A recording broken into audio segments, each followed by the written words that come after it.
I'm Kale Casey, one of the information officers with Pacific Northwest Team 2. I wanted to talk to you today about one of our big watchouts, which is the post-fire flooding effects that can happen. We're on the 14 road. This sign was put up by the area after the High Park fire. You can see the High Park fire scar and the ridges in the background, the mosaic pattern. What we want to remind you is that once an area has been burned, the soil has often been burned with it, depending on the heat intensity, and the post-fire flooding effects are real.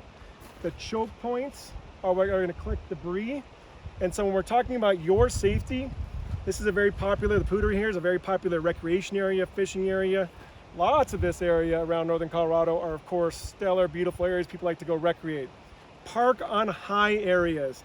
Be aware of parking in pinch points or low valleys.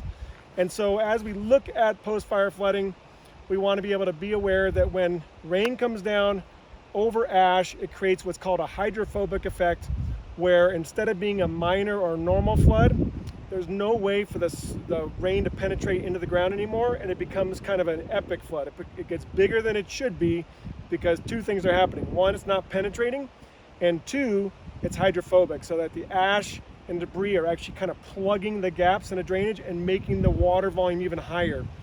We've seen that in 2010, the Schultz fire in Flagstaff. You can go ahead and Google that up and you'll see that the fire above Flagstaff on the mountain was bad, but the flood was much worse. And the flood came through town and destroyed homes and even took the life of a young girl. We always want to be on the watch out for post-fire flooding. So be aware that anywhere up in the burned area, whether it's near your private residence, whether it's in the residential area or in the recreation area, as we go deeper into the winter and then again in the spring, be aware. Post-fire flooding is a real deal. Park on the high spots. Keep that in mind. Keep you and your family safe. And thank you so much.